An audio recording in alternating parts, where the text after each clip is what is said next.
Alrighty, so to do these problems, I'm going to work these two so that you can see how you do it, and then you're going to work on these bottom two. Alright, so first step, I'm going to determine if the reaction will happen. We're actually going to skip this step because I'm going to show you in the next another video how to figure this out. Okay, so number 2, look at the reactants and see under which reaction type they fall under. So I put the reaction types here. These are the most common ones that you'll see. And now you have to classify them. So I see that I have one lonely guy right here, and then I have another element, but this one has a buddy. It's bonded to NO3, so it has a buddy. There it is. Okay, so I have one lonely dude and then a compound that has a little buddy. So let's see, does it match one lonely dude plus one lonely dude? No, it does not. It's one lonely dude plus a compound with a buddy. So it is not synthesis, not this one.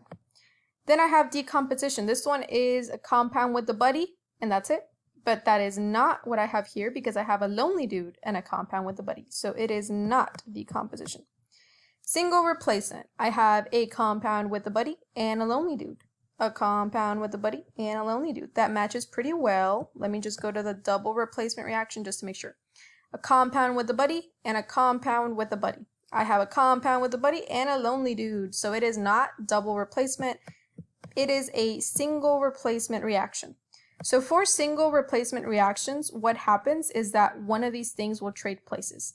So here you see I started with A, B, and C as a lonely guy. And then I end up with A, C, and B as a lonely guy. So B and C traded places.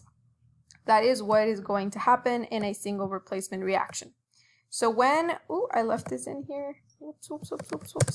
So when, ignore that. So when you have to figure out the products of this reaction, you have to switch something around, and then at the end they're going to be all paired up with someone different. And then there's going to be a lonely guy because it's a single replacement. There's a single dude at the end. So for reactions, what typically happens is that my cations, which are the first thing in a reaction, my cations get switched by the other cation. However, on this one, we have iodine. Iodine, if you look at the periodic table, iodine is right here. When iodine is an ion, it forms a -1 ion because it is one place away from a noble gas. So iodine or iodine is a -1 ion. So it is not a positive, so it doesn't just replace this. And then NO3 is also a negative ion. Iodine is negative.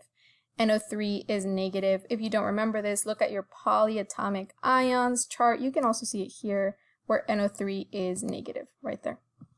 Okay, so because these are a negative, a positive, and a negative, what you're going to do is you're going to switch the ones that have the same charge. So the ones that have the same charge are iodine and NO3. You are going to switch these two because they have the same charge. So what you are going to end up with is NO3 is going to be by itself, and then Ag is now going to be paired with I. So you just switch the ones that have the same charge. Typically, it will be a positive charge, but in this weird case, it is a negative charge. So here, when you write products, you have to balance them out, right? I mean, AgI is probably not the balance, like I need some subscripts. But for the reasons of solubility, you do not need to find the balanced compound to know what it's paired with. You only need to worry about what is paired with what.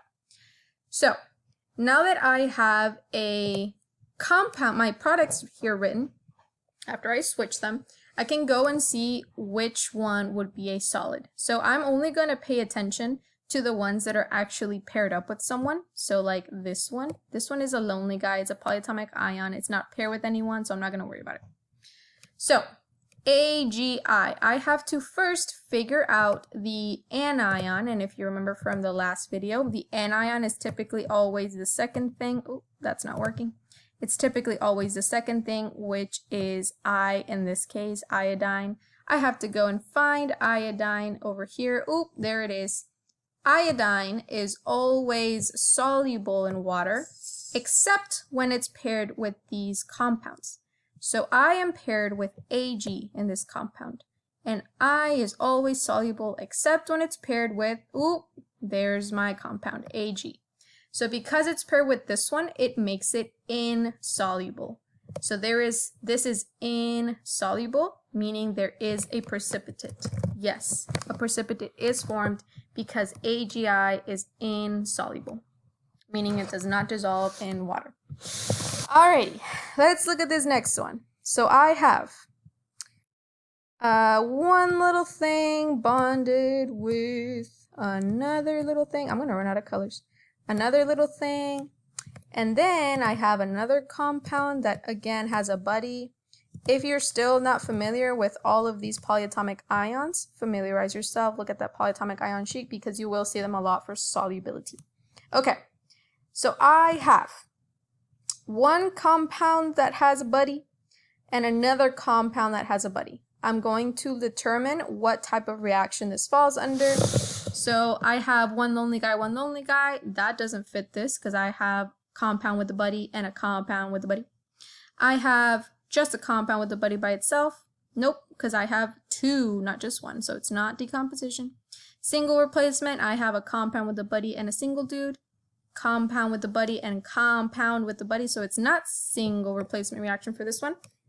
And last one, double replacement, compound with the buddy and a compound with the buddy. Nope, that matches, so this one is probably a double replacement reaction. The reasons why I need to know this again is to figure out the products. Like I need to know what happens. So in a double replacement reactions, what happens is everyone kind of switches partners. So in this picture, you can either interpret it as my A switched with my D or my B switched with my C, whichever one. The point is at the end, everyone has a different buddy. And how you figure this out is you are going to just take the first one of each reaction for a double replacement. The first one is typically always your cation, your positive ion. So both of these, lithium and iron, have a positive charge. And you are just going to flip them. So double replacement I think is a little bit easier. Single replacement is too, it's just that this one was a weird example. Okay, so I'm going to flip the places of lithium and Fe, which is iron. So let's start. I'm going to have lithium, not with sulfur, because lithium is now going to be with cyanide, Cn. And I'm going to have iron now in the place of here, so it's going to be with S. So lithium and iron switch places in these products. Again, these are probably not balanced. They don't need to be for the purposes of solubility. So now I have to go in and figure out which one of these, if any, are soluble. So I have to find my anions. It is this one, the second one for this first compound, and the second one for the second compound. So Cn, let me find Cn. Cn. Oh, there it is. Cn is always soluble except when nothing. So Cn is always soluble. This one is soluble. It's not going to make any precipitate. So let me look at the second one, Fes. So S, here it is, boop. Sulfur is always insoluble except when compounds of NH4, I don't have that. Alkali metal ions, those are group 1 ions. I don't have that because I have iron. Calcium, strontium, and barium. I don't have any of those. I have iron. So I have an insoluble compound because S is insoluble and I do not have any of the exceptions. So I am going to write here that yes, I did form a precipitate and it is with this one, FeS.